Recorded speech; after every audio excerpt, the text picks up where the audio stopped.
kepada Bapak Susilo Bambang Yudhoyono, jujur, beliau tahu perkara saya ini. Untuk beliau jujur cerita apa yang beliau alami dan apa yang harus beliau perbuat. Hari ini saya kepada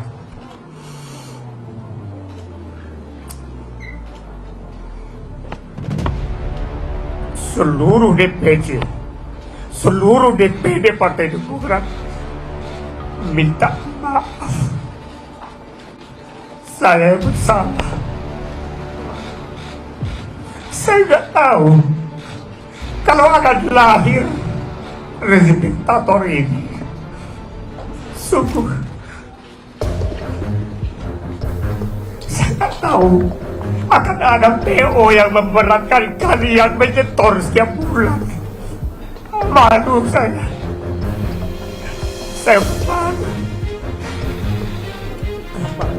Kalau Mas Andi Arief mengatakan seperti itu, maka saya minta Mas Andi Arief menyampaikan ke Pak SBY. Sebaiknya Pak SBY minta maaf sama Pak Anas. Ya, Pak SBY minta maaf kepada Mas Anas atas beberapa rangkaian kegiatan yang dilakukan dari pidato Jeddah sampai ketika rapat majelis tinggi mengambil alih jabatan ketua umum sampai kemudian ingkar janji waktu KLB, saya saksinya. Jadi hari ini kita sama-sama sudah di jalan, tidak ada orang di dalam kekuasaan. Jadi kami sebagai aktivis sudah saatnya kami akan mengatakan yang benar adalah benar. Arah demokrasi sudah bergeser di dalam tubuh Demokrat. Jadi ini bukan sekedar menyelamatkan Demokrat, tetapi juga menyelamatkan bangsa dan negara. Mohon maaf kalau ada yang berpikir bahwa saya di tempat ini mati membusuk. Kalau ada yang berpikir saya di tempat ini menjadi bangkai fisik dan bangkai sosial, minta maaf bahwa itu alhamdulillah tidak terjadi. Alhamdulillah dengan dukungan keluarga, dukungan teman-teman, dukungan para sahabat, saya tetap bisa hadir, hidup, tegak berdiri, bukan hanya hidup. Menurut saya hadir di sini dengan sadar, dengan sehat dan waras.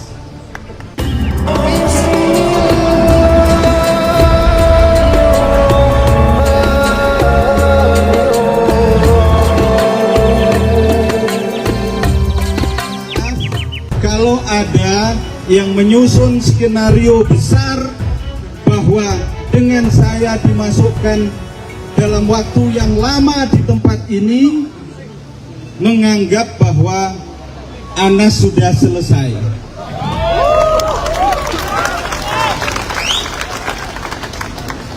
Skenario boleh besar, boleh kuat, boleh hebat, tetapi sehebat apapun, sekuat apapun, serinci apapun skenario manusia tidak akan mampu mengalahkan skenario Tuhan. Kader Demokrat ketika membaca berita bahwa Anas Urbaningrum hari ini sudah bebas dari penjara.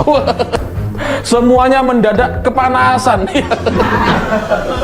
Termasuk salah satunya adalah Andi Arief, karena menurut Andi Arief, Anas Urbaningrum ini harus segera meminta maaf secara terbuka kepada SBY. Padahal kan apa hubungannya gitu ya?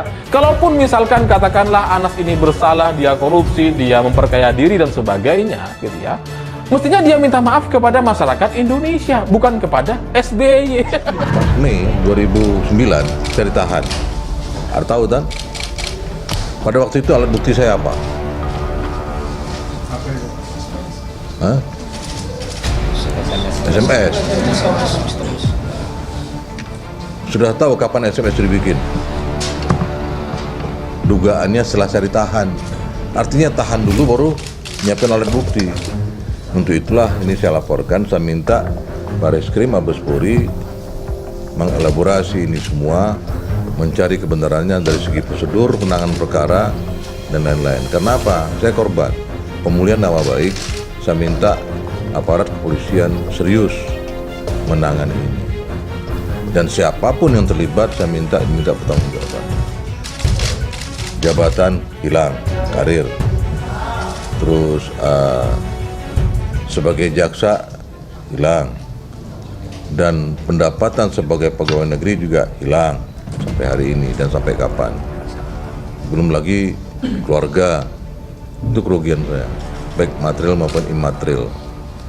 Saya diajari kejujuran oleh orang tua saya. Untuk itulah maka saya mohon kepada Bapak Susilo Bambang Yudhoyono jujur. Beliau tahu perkara saya ini. Untuk beliau jujur cerita apa yang beliau alami dan apa yang beliau perbuat. Beliau perintahkan siapa untuk merekayasa dan mengkriminalisasi Antasari. Beliau cerita. Saya mohon pada hari ini kepada beliau. Dan apa yang beliau lakukan, beliau perintahkan siapa dan siapa melakukan apa. Nah, siapa melakukan apa itu ya, ini yang saya laporkan pagi ini pada Reskrim. Tapi beliau memerintahkan siapa, beliau saya minta Pak SBY jujur. Terbukalah pada publik. Terbukalah pada kita semua. Saya sudah ngalamin penjara 8 tahun. Dia bilang perintah segera. Antasari ini segera diproses. Nah, perintah segeranya bisa saja ditindaklanjuti dengan cara membuat SMS itu kan. Tapi bukan SBY yang buat SMS, bukan. Tapi inisiator untuk saya yang jadi dikriminalisasi itu ya, dari situ. Pak, dari situnya masih Kan bahwa ada orang malam-malam ke rumah saya. Gitu? Nah, orang itu siapa? Mohon maaf Mas, saya lihat label baju Anda, saya mohon maaf. Orang itulah Haritanu Sudibyo, Haritanu. Nah, beliau diutus oleh Cikeas waktu itu. Siapa di Cikeas? Nah, datang ke rumah saya minta supaya saya jangan menahan oleh Pohat di sana untuk menemui Bapak. Saya bilang tidak bisa, KPK ini sudah ada SOP-nya, tersangka tahan. Waduh Pak, katanya saya mohon betul lah, karena bagaimanapun nanti ya keselamatan Bapak bagaimana, katanya gitu kan waktu malam itu. Saya bilang saya ini sudah memilih memilih profesi penegak hukum kok, resiko apapun saya terima. Selesai saya bicara hari ini, besok saya mati saya siap kok. Allah Akbar. Saya tidak peduli. Dia menyuruh Haritanu, lengkapnya apa itu? Haritanu Sudibyo. Nah, datang ke rumah saya malam-malam sebagai ketua KPK. Nah, apakah masih bisa kita katakan bahwa tadi Anda sebut siapa itu?